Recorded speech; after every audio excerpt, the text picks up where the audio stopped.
Director Bharathiraja அவருடைய மகனான மனோஜ் பாரதிராஜா இறக்கறதுக்கு முன்னாடியே அவர் பேர்ல இருந்த சொத்துக்களை மனோஜ் பாரதிராஜா பேர்ல எழுதி வைக்கணும் அப்படின்னு சொல்லிட்டு ஆசைப்பட்டாரு. ஆனா அதுக்குள்ள திடீர்னு ஹார்ட் அட்டாக்ல மனோஜ் பாரதிராஜா இறந்து போயிட்டாரு. மகனோட இறப்பை தாங்க முடியாம பாரதிராஜா மிகுந்த வலி மற்றும் கொடுமைகள்ல இந்த ஒரு வருட காலத்துல கழிச்சிருக்காரு. அது மட்டும் இல்லாம அவருடைய உடல்நிலை மோசமா போனதுக்கு ஒரு முக்கிய காரணமே சரியான படிக்கு மருந்துகளை அவர் எடுக்க தவறுனது. அது மட்டும் இல்லாம எந்த கேரும் வேணாம் அப்படின்னு சொல்லிட்டு அவர் இருந்தது, ஹாஸ்பிட்டல் போக மறுத்தது அப்படின்னு சொல்லிட்டு பல விஷயங்களை சொல்லலாம். ஆனா மகன் மேல சொத்துக்களை எழுதி வைக்கிறதுக்கு முன்னாடியே அவர் இந்த மாதிரி இறந்து போயிட்டாரு. அது மட்டும் இல்லாம சொத்துக்கள் நிறைய விஷயங்கள்ல அவருடைய மகளான ஜனனி அவங்க கரெக்ட் பண்ணிருக்கிறதா நிறைய விஷயங்கள் இப்போ சமூக வலைதளங்கள்ல பரவிட்டு இருக்கு. அதாவது மனோஜ் பாரதிராஜா இறந்ததுக்கு அப்புறம், அப்பா நீங்க ஏன் இங்க தனியா இருக்கிறீங்க, எங்க கூட வந்து மலேசியாவில் உங்க பேர பசங்க கூட சந்தோஷமா இருங்க அப்படின்னு சொல்லி என்னை அழைச்சிட்டு போனாங்க. ரகசியமா என்கிட்ட நிறைய கையெழுத்துக்களை அவங்க வாங்கிட்டு அதுக்கப்புறமேலு என்னுடைய உடல்நிலை கொஞ்சம் மோசமானதுக்கு அப்புறமேலு நடக்கிற விஷயங்கள் எல்லாம் புரிஞ்சுக்கிட்டு நானே சென்னை வந்துட்டேன்.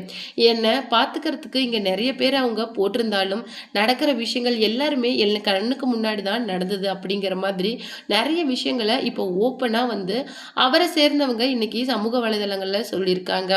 அவருடைய மருமகளான நந்தனாவுக்கு அவருடைய மகள் ஜனனி பண்ணின துரோகம் அப்படின்னு சொல்லிட்டு நிறைய விஷயங்களை ஓப்பனா சொல்லியிருக்காங்க.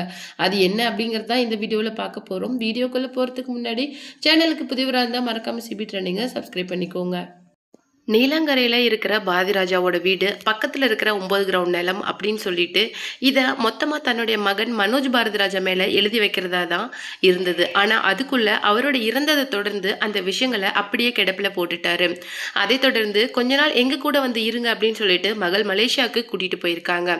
அங்கே வந்து நிறைய பத்திரங்களில் சைன் வாங்கிட்டு அப்புறமேலு உடல்நிலை சரியில்லாத உடனே நீலாங்கரை வீட்டில் ஒரு நர்ஸ் மற்றும் டாக்டரை அப்பாயிண்ட் பண்ணி அவரை பார்த்துக்க சொல்லி இங்கேயே விட்டுட்டு அவங்க மலேசியாவுக்கும் மனைவி தேனியில இருக்க பண்ணை வீட்டை பார்த்துக்க சொல்லியும் கிளம்பிட்டாங்க.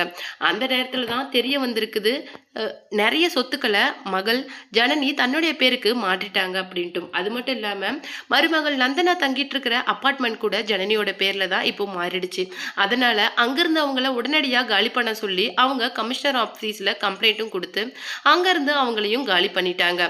அது மட்டும் இல்லாமல் டி நகர், வலசரவாக்கம், அது மட்டும் இல்லாமல் நீலாங்கரை வீடு அப்படின்னு சொல்லிட்டு ஏகப்பட்ட ஃபிளாட்ஸ், ஜுவல்ஸ் அப்படின்னு சொல்லிட்டு கிட்டத்தட்ட 200 கோடிக்கு மேல மதிப்பிலான சொத்துக்களை தன் பேர்ல ஜனனி மாத்திருக்கிறாங்க. அது மட்டும் இல்லாம இல்லாத விட ஒரு மோசம் என்ன அப்படின்னு சொல்லிட்டு பாத்தீங்கன்னா, இறுதி சடங்குல என்ன பண்ணிருக்காங்க, அவங்களுடைய மருமகள் வந்த உட்காந்துட்டு இருந்த சேர்ல ரொம்பவும் ஆக்ரோஷமா கையை நீட்டி எதோ சொல்லி அவங்கள இழுத்து விட்டுட்டு அந்த சேர்ல அவங்க உட்காந்துருக்காங்க.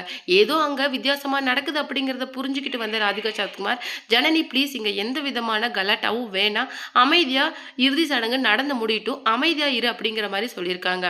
அந்த பக்கம் நந்தனா போன உடனே குழந்தைங்கள கட்டிப்பிடிச்சு அழுந்திருக்கிறாங்க. குழந்தைங்க அலறத பார்த்த உடனே எல்லாருக்குமே மனசு ரொம்பவும் கலக்கமாயிடுச்சு.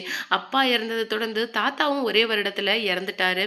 ஆனா அந்த இறுதி சடங்குல கூட கலந்துக்க முடியாம இவ்வளவு கொடுமைப்படுத்துறாங்க அப்படின்னு சொல்லிட்டு மனம் விட்டு அழுந்த அந்த குழந்தைங்களை பார்த்து அங்க இருக்கிற எல்லாருக்குமே மனம் வருத்தமா போயிடுச்சு.